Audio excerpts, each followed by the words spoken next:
Hey guys, welcome to another episode, and today we're talking about Angel Cop. This is a six-part OVA series that was written and directed by Ichiro Itano and Sho Aikawa, and essentially it takes place in an alternate reality or an alternate history where Japan has become this economic superpower, and if the Japanese economy fails, the global economy fails. With that in mind, a terrorist group called the Red May is trying to destabilize the country and bring the global economy down. And to prevent this, the Japanese government put together the Special Security Force, a team of highly trained police officers who are basically judge, jury, and executioner,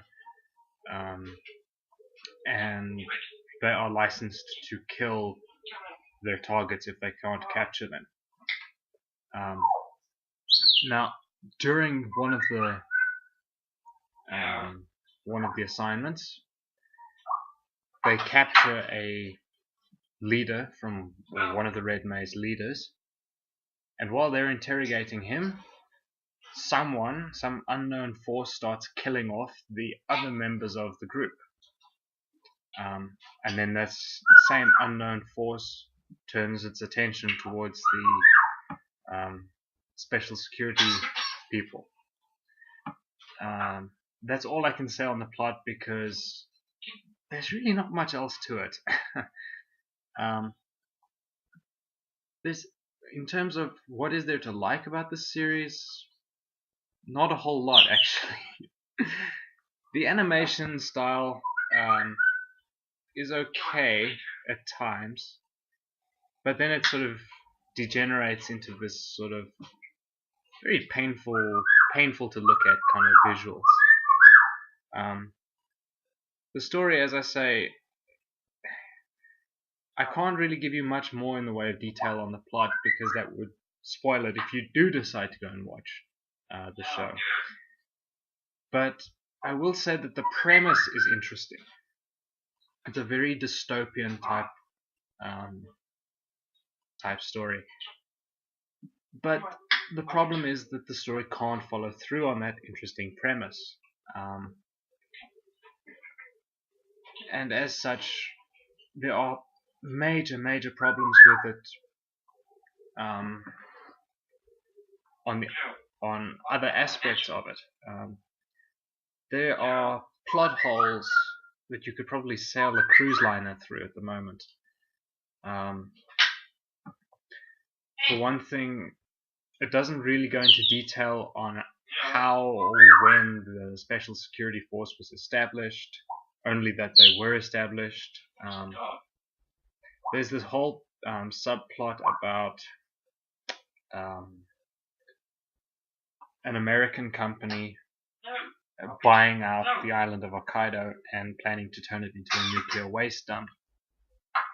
And no, I'm not being funny. That's what it says in the subtitle track and in the English dubbed version as well. So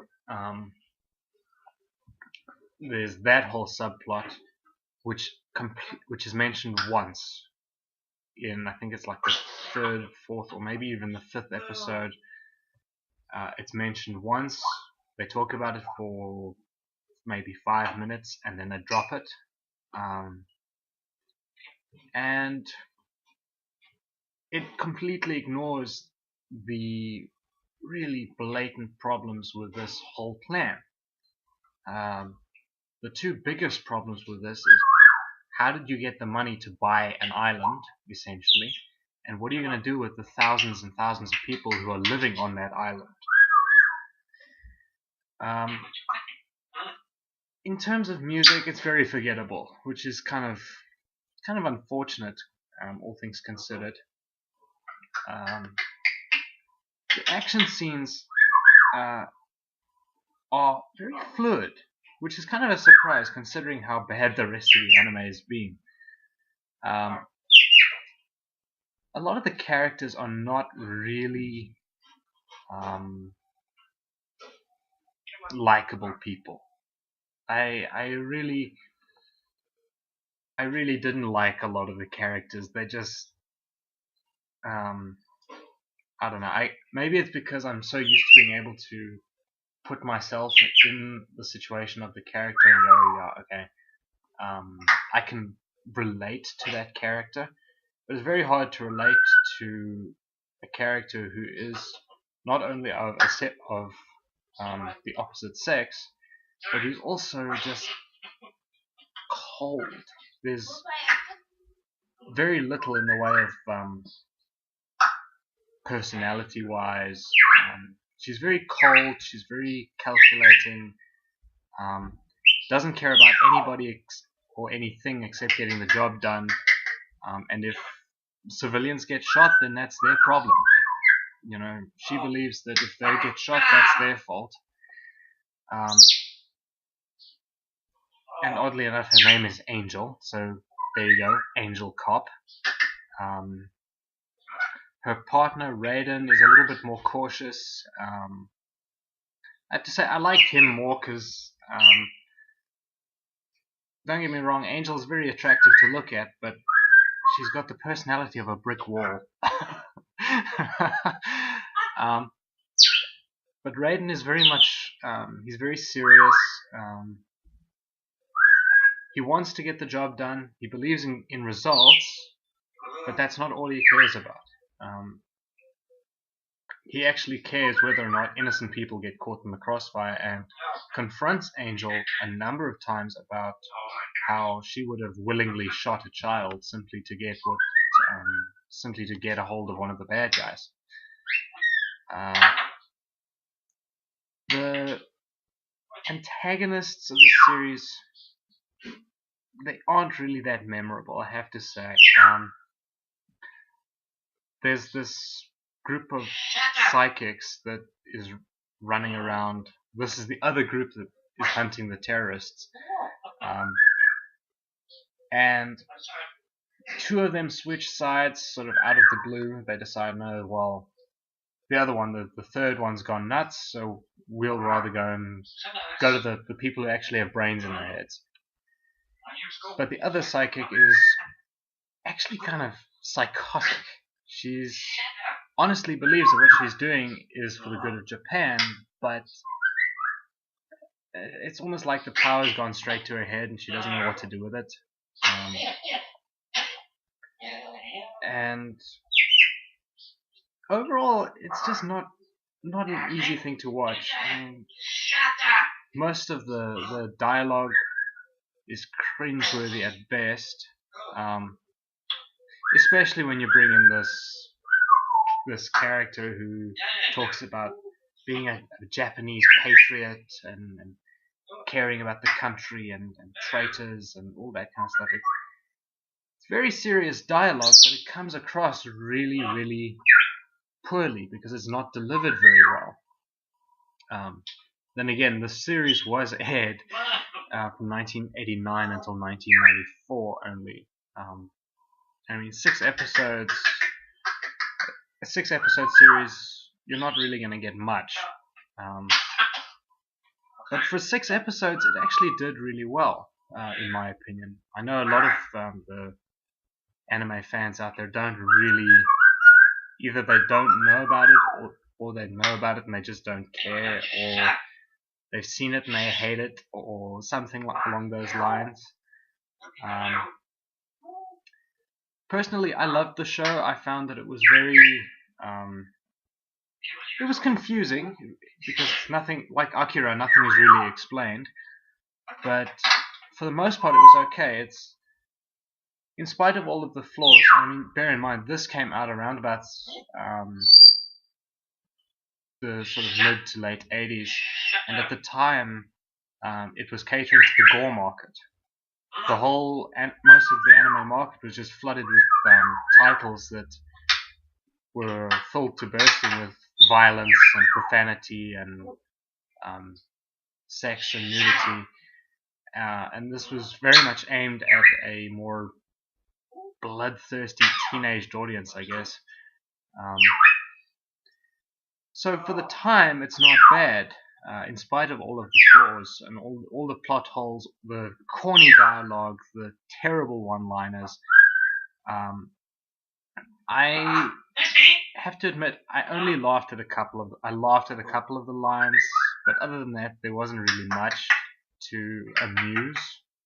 Any attempt at comedy really fell flat.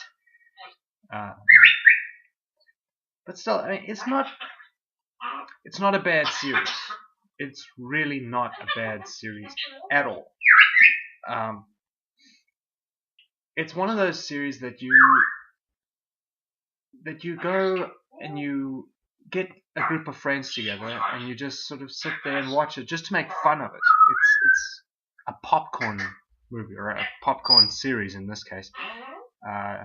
One of those, just, it's crummy, but you watch it anyway because it's entertaining. That in a really corny way. But yeah, this is one of those things where you just sort of grab a group of friends and sit down with a mountain of junk food, chocolate and crisps and soda and whatever else you can find, and just watch it just to make fun of it, because it's actually quite a lot of fun to just sort of to make fun of it and just say, well, I don't like that character, I don't like this character, where's this plot hole come from, where does this element fit in, and so on. Overall, I thought it was entertaining. As I say, I loved the show. It's not for everybody. I do understand that a lot better than some of you will believe. With that said, though,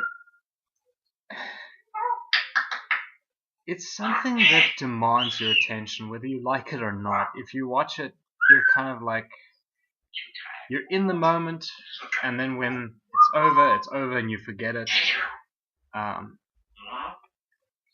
It is a bit of a problem when you have such a show like this, and I found this to be especially true in this case. The pacing is erratic, so one moment you're perfectly fine, and the next, you're sort of just slogging through all of this exposition, and it's just really slow, and then there's this explosive action sequence with a lot of like blood and guts flying everywhere. So yeah, I found it entertaining. It's not for everybody. The animation, the music, there are a lot more problems with this show than what I've listed. I'm pretty sure I've repeated myself a number of times. It's not. It's a very obscure series. I saw it a couple of years ago only, and I liked it purely for the action scenes. Other than that, there's not really much in the way of a reason to watch the show. If you like gory stuff and you don't mind bad dialogue or rather corny dialogue, and often subpar animation, go for it. Otherwise, if you're looking for something that's a little bit more concise and a little bit more coherent, then you might want to steer clear of this one. Anyway, guys, just a quick heads up. For the end of the month, for the end of August, I want to put together a video, and I'm struggling with this. The final episode for Anime Geek for August. I want to do a very special video something to sort of go back to square one, come full circle sort of thing. I'm trying to think of a video to do. Top 5 or top 10 lists, ideally, because that's something that I'm still trying to figure out, and I would kind of like to get some feedback on that. I'm just not sure what lists to go through. I did set up a poll on my Twitter page. Annoying anime protagonists, science fiction series. I can't remember the other options, but yeah. So go to that poll if you can, and drop your 2 cents in there. And if you have any other suggestions, if you look at those options and think, nah, you've got a better idea, let me know in the comments section. And yeah, I guess that's it. I will see you all again for another episode. And yeah, shoot through that poll, get your 2 cents out there, and feel free to leave suggestions and comments and questions, and I'll get back to you then. So that's all from me. I will see you again for the next episode. Cheers, guys.